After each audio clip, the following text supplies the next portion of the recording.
வெளியிலே சிங்கம் வீதியிலே கொலையுண்பேன் என்று சோம்பேறி சொல்லுவான். பரஸ்திரீகளின் வாய் ஆழமான படுகுழி. கர்த்தருடைய கோபத்திற்கு ஏதுவானவன் அதிலே விழுவான். பிள்ளையின் நெஞ்சில் மதியினம் ஒட்டியிருக்கும். அதை தண்டனையின் பிரம்பு அவனை விட்டு அகற்றும். தனக்கு அதிகம் உண்டாக தரித்திரனை ஒடுக்குகிறவன் தனக்கு குறைச்சல் உண்டாகவே ஐஸ்வர்யவானுக்கு கொடுப்பான்.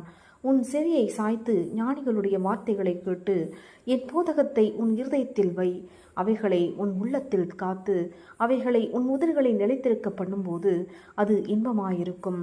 உன் நம்பிக்கை கர்த்தர் மேல் இருக்கும்படி இன்றைய தினம் அவைகளை உனக்கு தெரியப்படுத்துகிறேன். சத்திய வார்த்தைகளின் யதார்த்தத்தை நான் உனக்கு தெரிவிக்கும்படிக்கும் நீ உன்னை அனுப்பினவர்களுக்கு சத்திய வார்த்தைகளை மறுமொழியாக சொல்லும்படிக்கும் ஆலோசனையையும் ஞானத்தையும் பற்றி நான் உனக்கு முக்கியமானவைகளை எழுதவில்லையா? ஏழையா இருக்கிறான் என்று ஏழையை கொள்ளையிடாதே. சிறுமையானவனை நியாயஸ்தலத்தில் உபத்திரவப்படுத்தாதே.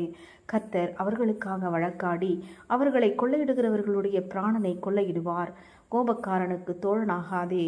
உக்கிரமுள்ள மனுஷனோடே நடவாதே. அப்படி செய்தால் நீ அவனுடைய வழிகளை கற்றுக்கொண்டு உன் ஆத்துமாவுக்கு கண்ணியை வருவிப்பாய்.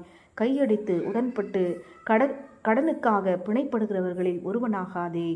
செலுத்த உனக்கு ஒன்றுமில்லாதிருந்தால் நீ படுத்திருக்கும் படுக்கையையும் அவன் எடுத்துக்கொள்ள வேண்டியதாகுமே.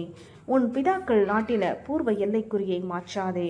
தன் வேளையில் ஜாக்கிரதையாயிருக்கிறவனை நீ கண்டால் அவன் நீசருக்கு முன்பாக நில்லாமல் ராஜாக்களுக்கு முன்பாக நிற்பான். ஆமேன்.